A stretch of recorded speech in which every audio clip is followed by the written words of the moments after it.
Paz do Senhor, meus amados irmãos, aqui quem fala é o irmão Vinícius, amém? Deus esteja com vocês. Hoje eu gostaria de falar para vocês a respeito da necessidade de se combater as heresias, amém? Isso segundo a Sagrada Escritura.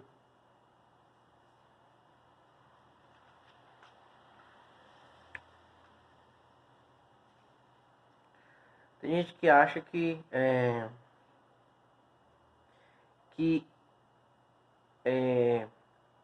não existem princípios básicos, né, do Evangelho, e que as pessoas que nós podemos falar o que nós quisermos, que a gente não deve discutir religião, né, que isso não leva a nada, não é isso? Que discutir religião era coisa de antigamente, agora não se faz mais isso, né? Mas eu gostaria de mostrar aqui para você hoje que é extremamente necessário discutir religião, principalmente no que toca à nossa salvação e à santidade, né? Gostaria que você abrisse sua Bíblia no livro de Marcos, capítulo 1. Marcos, capítulo 1, a partir do versículo 14. Amém? Marcos, capítulo 1, a partir do versículo 14. A Bíblia diz assim: Depois que João foi preso, foi Jesus para Galiléia, pregando o evangelho de Deus e dizendo: Está completo o tempo e aproxima-se o reino de Deus. Arrependei-vos e crede no evangelho. Certo? Então, Jesus disse: se arrependam e creiam no evangelho. E o que é crer no evangelho? Crer no evangelho é crer na doutrina de Jesus. Não é simplesmente ter confiança na pessoa dele, de que Cristo vai nos salvar. Crer em Cristo é crer naquilo que ele falou, ou seja, crer na doutrina dele a respeito dos bens materiais, crer na doutrina dele a respeito do batismo, crer na doutrina dele a respeito da Santa Ceia, crer na estrutura da igreja que ele falou que teria, né? Então Jesus disse: se arrependam e creiam no evangelho. Marcos capítulo 1, versículo 15. Se arrependam e creiam no evangelho. Então, primeiramente, é uma ordem de Cristo que nós devemos crer no evangelho, na doutrina que ele trouxe do céu para a terra, né?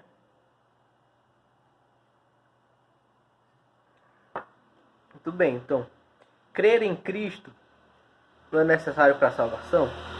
Muito bem. Então, crer em Cristo não é só confiar na pessoa de Jesus. Crer em Cristo é crer no evangelho, crer na doutrina que ele veio passar.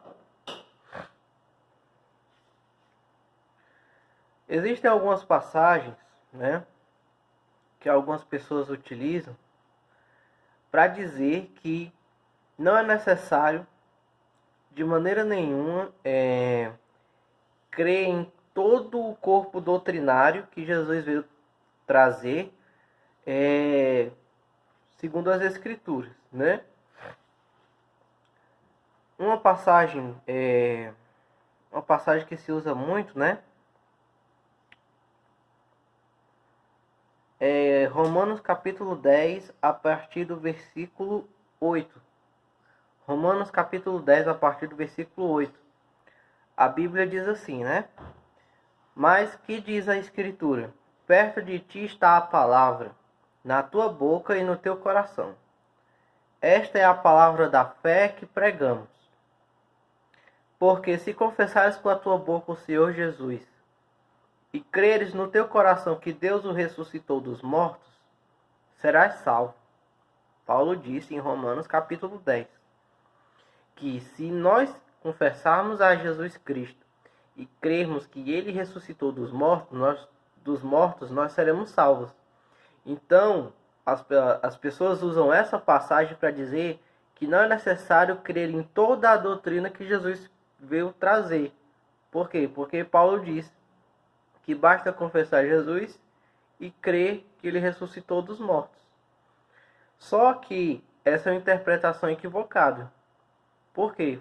Porque Cristo deu mais requisitos para a salvação do que simplesmente crer que ele ressuscitou.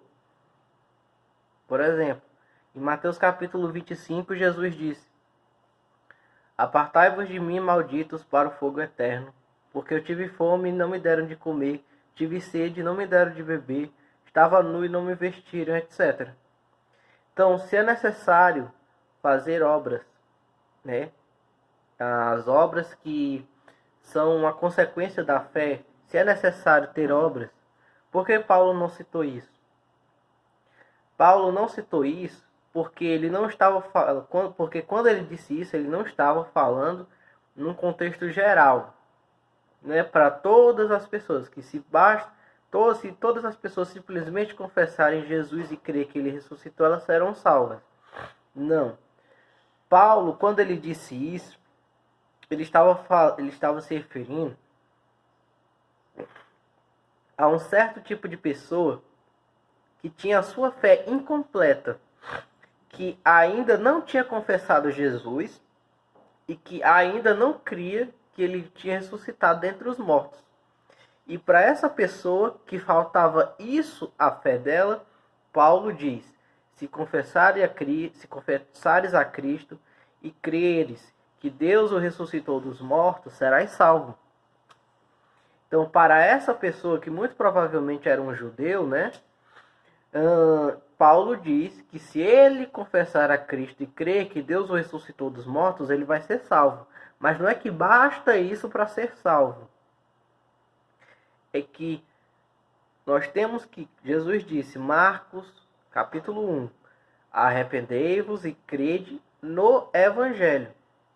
Então é necessário crer no Evangelho.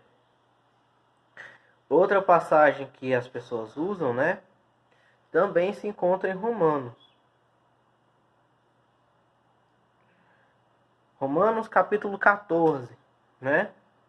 O apóstolo Paulo diz assim: ao que é fraco na fé, ou seja, olhe bem, fraco. Ao que é fraco na fé, acolhei-o sem discutir suas opiniões. Um crê que pode comer de tudo. O outro, porém, que é fraco, come somente legumes. Ou seja, tem o forte e o fraco. Então, o fraco come só legumes. O forte na fé crê que pode comer de tudo, né? Nos adventistas pode se condoer, né, com essa parte da Bíblia. O que come de tudo, não despreze o que não come de tudo. E o que não come de tudo, não julgue o que come de tudo, porque Deus o recebeu. Ou seja, o que não come de tudo não deve julgar aquele que come de tudo, porque Deus recebeu aquele que come de tudo. Quem és tu para julgar o servo alheio? Quando Paulo diz, quem és tu para julgar o servo alheio, ele estava se referindo àquela pessoa que não come de tudo, que estava tentando julgar aquela pessoa que comia de tudo. Então Paulo diz para ele: quem és tu para julgar o servo alheio? Você está julgando o servo de Deus, né? Se ele está de pé ou cai, isso é com o Senhor, isso é com o seu Senhor. Mas ele estará de pé porque Deus é poderoso para o sustentar. Um distingue dia e dia, outro, porém, considera iguais todos os dias. Cada um siga o seu parecer. O que distingue o dia para o Senhor distingue. O que come de tudo para o Senhor come, porque dá graças a Deus. E o que não come de tudo não come para o Senhor, e dá também graças a Deus. Com efeito, nenhum de nós vive para si mesmo, e nenhum de nós morre para si mesmo. De fato, se vivemos, vivemos para o Senhor. Se morremos, morremos para o Senhor. Logo, ou vivamos ou morramos, somos do Senhor. Então, as pessoas usam essa passagem para dizer que, tá vendo? Tem gente que come de tudo. Tem gente que não come de tudo. Tem gente que faz distinção de dia e dia. Tem gente que não faz distinção. E é todo mundo do Senhor. Só que, preste bem atenção. no primeiro versículo, Paulo disse: ao que é fraco na fé. Então, primeiramente, esses que não comem de tudo são fracos na fé. Então, existe aquela fé ortodoxa e existem os fracos, no versículo 1. Um crê que pode comer de tudo, o outro, porém, que é fraco, come somente legumes, né?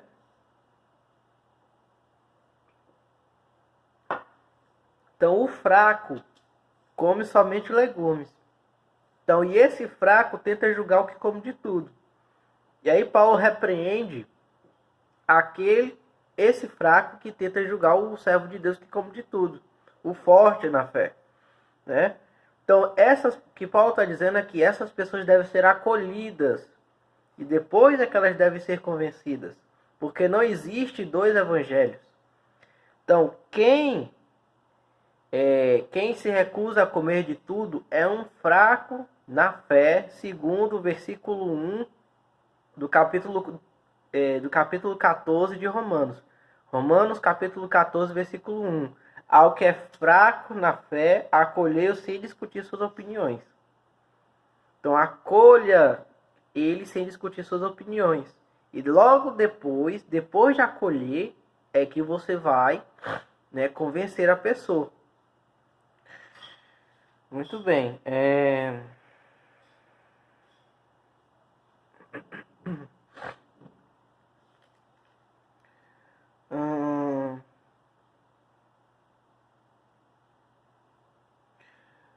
Olha só. No final da carta de Romanos, né, Paulo diz assim: este mesmo Paulo que falou que nós devemos acolher os fracos na fé sem discutir suas opiniões, este mesmo Paulo falou assim: rogo-vos, irmãos, que vos acauteleis daqueles que causam dissensões e escândalos contra a doutrina que aprendestes, e apartai-vos deles, porque esses tais não servem a Cristo Senhor nosso, mas ao seu ventre, e com palavras doces e com adulações enganam os corações dos simples. Então, como é que Paulo diz para se afastar das pessoas que causam escândalo contra a doutrina, e depois ele mesmo disse que tem algumas pessoas que devem ser acolhidas, né, que tem o que come de tudo, o que não come de tudo, tem o que faz diferença entre dia e dia, e tem o que não faz diferença entre dias. Se no capítulo 14 ele é tolerante, por que no capítulo 16 ele não é? Porque o que Paulo está dizendo no capítulo 14 não é que não importa. O que Paulo está dizendo no capítulo 14 é que essas pessoas devem ser acolhidas sem discutir sua opinião. E depois que elas são acolhidas sem discutir sua opinião, aí então você convence. Depois de acolher a pessoa, primeiro acolhe, depois é que você vai convencer. Primeiro você acolhe a pessoa, sem discutir a opinião. Depois é que você convence. É por isso que Paulo, no capítulo 14, ele parece tolerante. No capítulo 16, ele não é tolerante. Rogo-vos, irmãos, Romanos capítulo 16, versículo 17. Rogo-vos, irmãos, que vos acauteleis daqueles que causam dissensões e escândalos contra a doutrina que aprendestes, e apartai-vos deles. Então, se aparte daquele que causa escândalo contra a doutrina que você aprendeu. Porém, este mesmo Paulo disse: ao que é fraco na fé, acolhei-o sem discutir suas opiniões. Então, primeiro você acolhe, depois você convence. É assim que funciona. Primeiro você acolhe sem discutir a opinião, depois você convence a pessoa.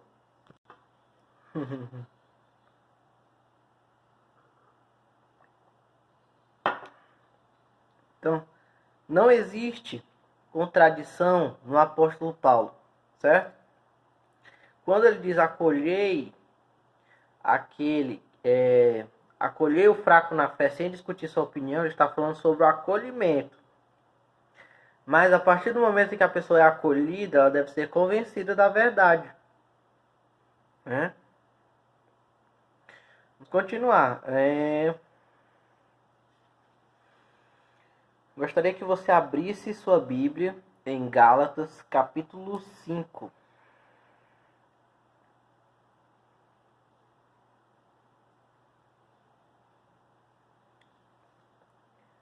Gálatas, capítulo 5, a partir do versículo 19. A Bíblia diz assim, né? Ora, as obras da carne são manifestas.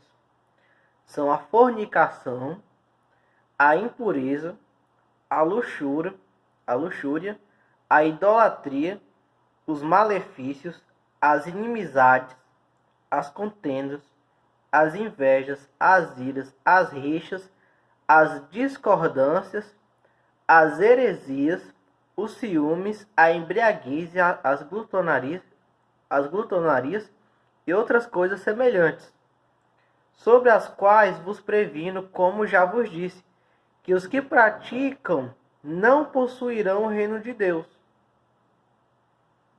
Vamos lá, aqui tem uma lista enorme de pecados que, se você comete, você não vai possuir o reino de Deus, segundo o apóstolo Paulo. E na lista, depois de discordância, olha o que Paulo falou: heresias. Então, quem comete heresia, segundo o apóstolo Paulo, não vai herdar o reino de Deus, né?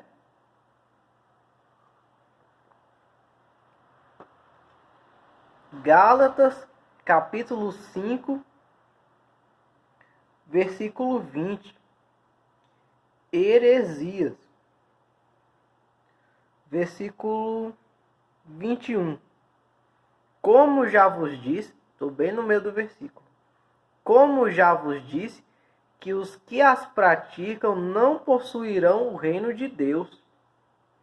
Então, quem comete heresia não possui o reino de Deus, segundo o apóstolo Paulo. Por que isso? Porque Jesus disse em Marcos capítulo 1, se arrependam e creiam no Evangelho. Se você comete uma heresia, você não está crendo no Evangelho, portanto, você não vai herdar o reino de Deus. Então, não existe essa tolerância, não existe esse liberalismo religioso dentro da Sagrada Escritura. Cada um faz o que quer, o que bem entende. Não existe isso. E só para encerrar, porque esse vídeo já está ficando bastante longo, né? Gostaria de encerrar com o livro de Gálatas, né? Ainda no livro de Gálatas. Gálatas capítulo 1, versículo 8. Mas, ainda que nós mesmos ou um anjo do céu vos anuncie um evangelho diferente daquele que vos temos anunciado, seja anátema. Como já vos dissemos, agora de novo o digo: se alguém vos anunciar um evangelho diferente daquele que recebestes, seja anátema. Então, Paulo diz que ninguém tem poder nem autoridade para pregar um evangelho diferente daquele estabelecido pelos apóstolos. Jesus ensinou o evangelho aos apóstolos. A partir do momento que os apóstolos conhecem o evangelho, eles estabelecem este único evangelho, que é espalhado para o mundo todo. Paulo disse: ainda que nós mesmos, ainda que o próprio apóstolo Paulo ou um anjo do céu anunciasse um evangelho diferente daquele que os apóstolos já tinham anunciado, seja anátema. Como já vos dissemos, agora de novo o digo: se alguém vos anunciar um evangelho diferente daquele que recebestes, seja anátema. Certo? Então, ninguém pode pregar qualquer doutrina. Ninguém está autorizado a pregar qualquer doutrina diferente da que Jesus Cristo revelou, né? Da doutrina que Jesus Cristo trouxe do Pai. Ninguém pode fazer isso. Se fizer isso, é anátema. é fora da comunhão da igreja, é fora da comunhão com Deus. Porque Jesus disse em Marcos capítulo 1, se arrependam e creiam no Evangelho. Se nós temos que crer no Evangelho, é no Evangelho. Não é em qualquer doutrina humana, não é em prudência mundana, não é nesses profetas de hoje, que só pregam heresias, certo? É no Evangelho revelado pelo nosso Senhor Jesus Cristo, que não existem dois, só existe um Evangelho, só existe um corpo doutrinário, que é aquele que Jesus trouxe. Não existe nenhum outro. Se alguém anunciar um evangelho diferente, que seja anátema. Gálatas capítulo 1, versículo 8. Amém? Deus abençoe você. Deus abençoe sua família. Em nome do nosso Senhor Jesus Cristo. Amém.